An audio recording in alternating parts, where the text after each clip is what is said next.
जनवरी के मंथ में लॉन्च होने वाला है और एक पाई कॉइन की वैल्यू $6000 के ऊपर होगी। यानी कि इथेरियम से 3 गुने पाई की प्राइस होगी, ऐसे कुछ रूमर्स मार्केट में चल रहे हैं।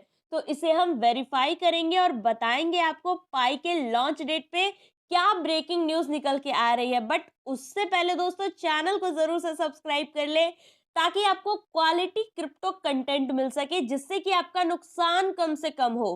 पाई से पहले दोस्तों मैं आपको कुछ इंपॉर्टेंट बात बताने वाली हूँ, जो सभी के लिए बहुत इंपॉर्टेंट है।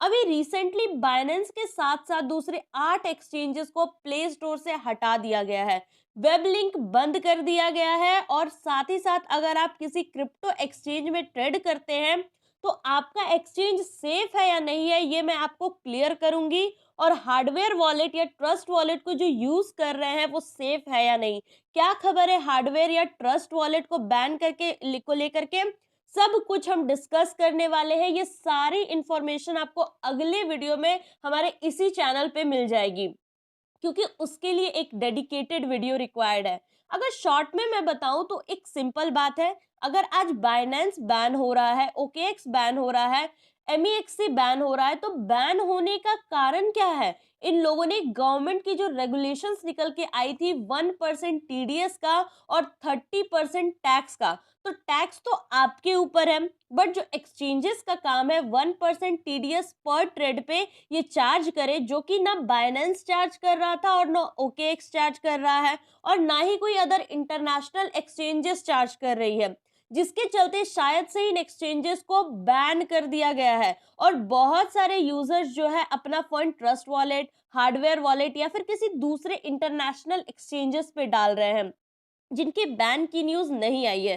तो क्या आपको नहीं लगता है कि आगे चल करके ये जो ट्रस्ट वॉलेट हो, हार्डवेयर वॉलेट हो या फिर दूसरे इंटरनेशनल एक्सचेंजेस को गवर्नमेंट बैन कर सकती है?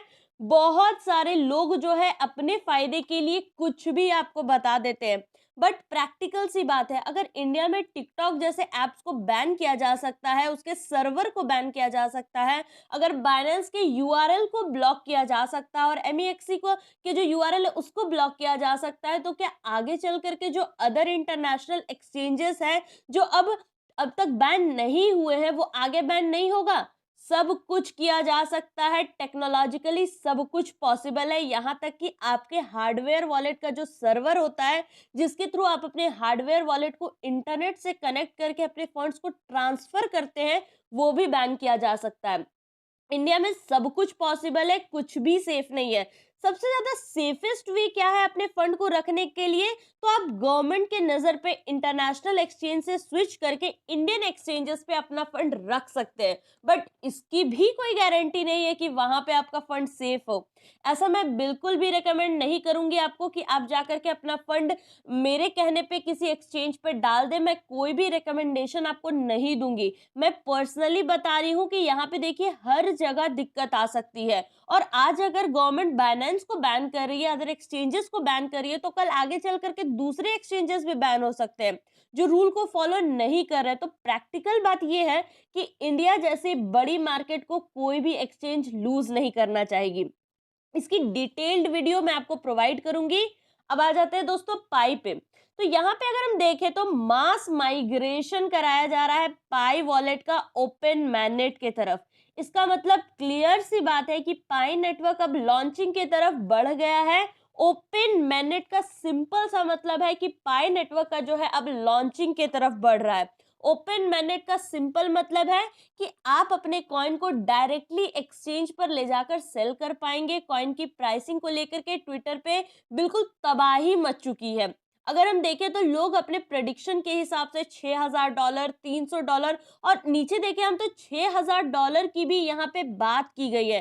$6000 पाई कॉइन का प्राइस रखा गया है। उसके बाद अगर मैनेट लॉन्च डेट का देखें तो डिफरेंट डिफरेंट डेट बताई गई है। तो ट्विटर पे बहुत सारे अलग अलग तरीके का ट्वीट आ रहा है, बट ऑफिशियल ट्वीट की अगर हम बात करें तो एक भी ऑफिशियल ट्वीट हमें पाई की तरफ से देखने को नहीं मिला है। तो हम ये जरूर से एज्यूम कर सकते हैं कि हम लॉन्चिंग के बहुत ज्यादा करीब है। देखिए दोस्तों, आपको ईटीएफ अप्रूव होने का पता नहीं था कि ईटीएफ अप्रूव होगा या नहीं होगा। तो जहां तक पाई का भी मैं हम देखें तो पाई का लॉन्चिंग बहुत ही नजदीक है। कभी भी कोई कंपनी लॉन्च के 1 महीने पहले या 10 दिन पहले आपको नहीं बताएगी, क्योंकि सभी लोग रेडी हो जाएंगे एक साथ सेलिंग करने के लिए। तो अचानक से पाई की लॉन्चिंग अब कभी भी देखने को मिल सकती है। जैसे ही इनका माइग्रेशन खत्म होगा तो मोस्ट प्रोबेबली लॉन्चिंग हो जाएगी। अगर प्राइसिंग की मैं बात करूं तो प्रैक्टिकल बता रही हूँ दोस्तों आपको, प्राइसिंग को लेकर के आज शायद जो पाई के ओनर हैं उनको भी अंदाजा नहीं होगा, बट जरूर से बिटकॉइन बुल मार्केट में एंटर कर चुका है, बिटकॉइन का ईटीएफ अप्रूव हो चुका है। तो पाई की प्राइसिंग हमें बहुत ज्यादा अच्छी देखने को मिल सकती है अगर सही टाइम पर लॉन्चिंग हो जाए, क्योंकि मार्केट में पैसे का इनफ्लो बहुत ज्यादा बढ़ने वाला है। हालांकि मार्केट नीचे आई है दोस्तों, मैं किसी भी तरीके से फाइनेंशियल एडवाइजर नहीं हूं, तो अगर आप किसी भी तरह की इन्वेस्टमेंट क्रिप्टो मार्केट में करते हैं तो अपने खुद के रिस्क कैपेसिटी पे कीजिएगा। क्रिप्टो मार्केट बहुत ही वोलाटाइल मार्केट है, यहाँ पे आपके पैसे डूब भी सकते हैं। ये वीडियो बस एजुकेशनल पर्पस के लिए था। मिलते हैं आप सभी से अपने अगले वीडियो में। Thank you very much for watching the video.